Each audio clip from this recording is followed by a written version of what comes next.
જય માતાજી મિત્રો સુખ અને દુઃખ આ જીવનના બે પાસા આપના મારા અને સૌના જીવન સાથે જોડાયેલા છે. સુખ આવે એની પાછળ દુઃખ આવે, દુઃખની પાછળ સુખ આવે.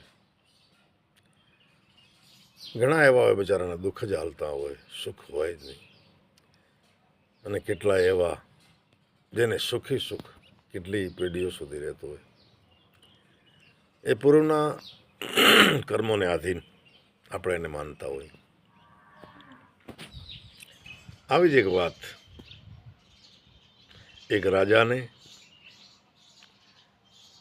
જીવનની પાછલી ઉંમરે કુંવર રતનની પ્રાપ્તિ થઈ. નગરીમાં આનંદ ઉત્સવ. છઠ્ઠી વીત્યા પછી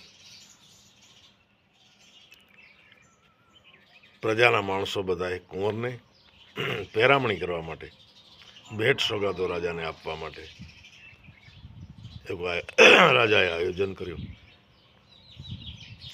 સૌ પોતપોતાની યથાયોગ્ય સારું આપવાની કોશિશ કરે, સારું દેખાવાની કોશિશ કરે. એમાં એ રાજાના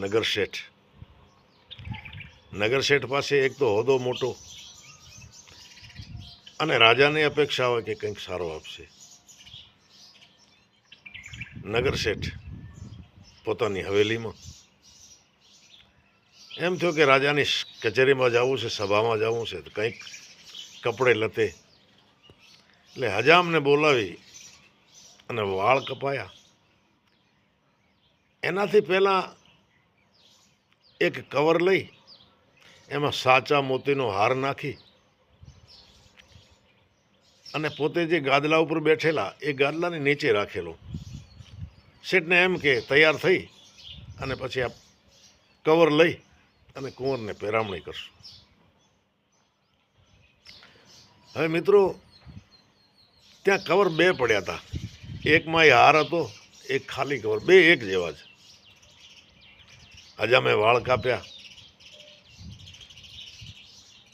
અને વાળ ઉડે નહીં એટલા માટે બાજુમાં કવર પડેલો ખાલી, એમાં વાળ નાખીને ગાદલાને નીચે સરકાવી દીધા.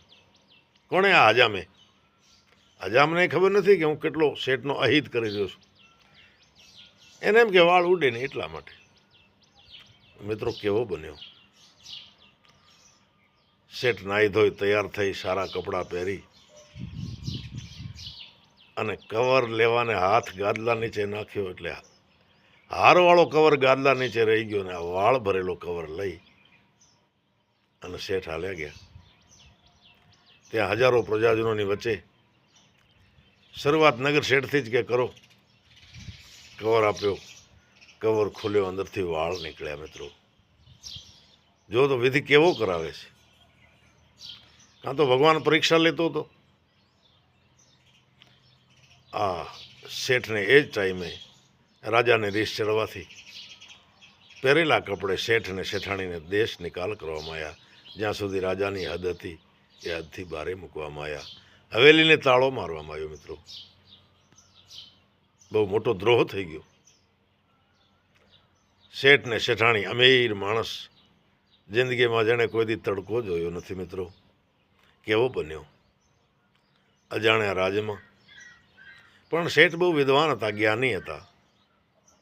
શેઠે વિચાર કર્યો કે આ જે કંઈ દુઃખ આવે છે એને ભોગવી લેવો છે, તો વળીને પાછો નડે તો નહીં. એટલે ક્યાંય કોઈ પોતાની ઓળખાણ આપતા નથી. મિત્રો વિચાર કરો, પહેરવા માટે લુગડું નથી, ઓઢવા માટે ગાદલું નથી, રહેવા માટે ઘર નથી, ખાવા માટે અન્ન નથી. આવા માણસોને કેટલું દુઃખ પડ્યું. મિત્રો આમને આમ 15 દિવસ નીકળી ગયા. ક્યારે ક્યાંથી ખાધું, ક્યારે ભૂખ્યા રહ્યા.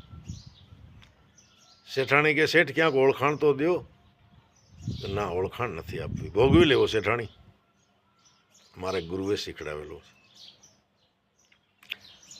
મિત્રો એક દિવસ શેઠાણીને તાવ આવ્યો. કોકની હવેલી હશે એ હવેલીના છાંયે શેઠાણી હુતા બિચારા. ભૂખ લાગી શેઠને અને શેઠાણી તાવમાં ધગધગે. શેઠ મિત્રો સીમાડામાંથી ઈંધણા લાયા. ઈંધણા જુઓ તો ખરા, નગર શેઠ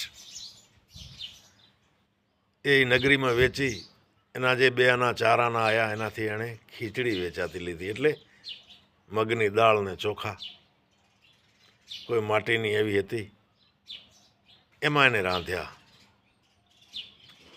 અને શેઠાણીને કીધું ઉઠો થોડો ભોજન કરી. મિત્રો વિચાર તો કરો, એ કેવો દુખાયો છે. એ ખીચડીને ઠારી શેઠાણી તાવમાં ધગધગે. શેઠ ટેકો દઈ બેહાડ્યા અને જ્યાં ખીચડીનો કોળિયો મોઢામાં મૂકવા જાય ને મિત્રો, તો હવેલીમાંથી જમ્યા પછીનો એઠવાડ એ હવેલીની જે ધણિયાણી હશે એને એમ કે બારે નાખી દઉં.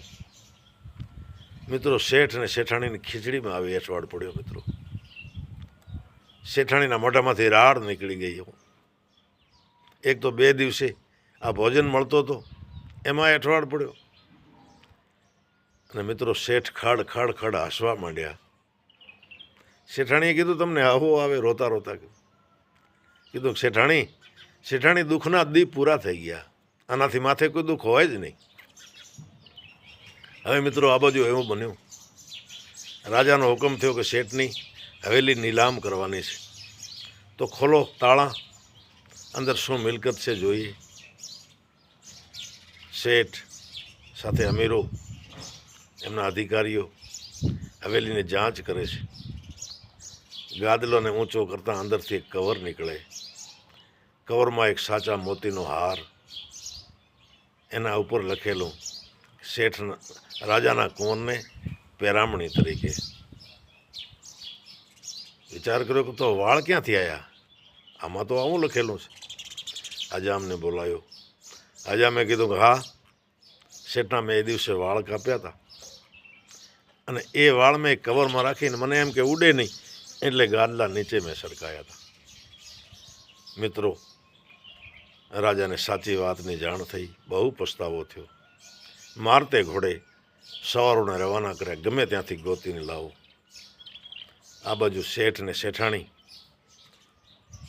આ રાંધેલી ખીચડીમાં એંઠવાડ પડવાથી શેઠ હસે છે, શેઠાણી રોવે છે. ત્યાં તો રાજાનો ફરમાન આવ્યો કે શેઠ આપને માન ભેદ તેડવા માટે મોકલ્યા છે. મિત્રો આ કથા આપણને ઘણો બધો શીખવાડે છે. માણસને ધૈર્ય ધારણ કરવું જોઈએ. દુઃખ તો આવે ભાઈ, એની પરાકાષ્ઠા હોય, પછી એની સીમા, એનાથી ઉપર કોઈ દુઃખ હોય જ નહીં. તો મિત્રો આ કથા મારા અને તમારા માટે છે. આપ તો બહુ સમજુ જાણતા જશો, છતાં મેં એક પ્રયત્ન કર્યો છે એક કથા આપને સંભળાવવાનો. તો કેવી લાગી જરા જણાવજો. જય માતાજી.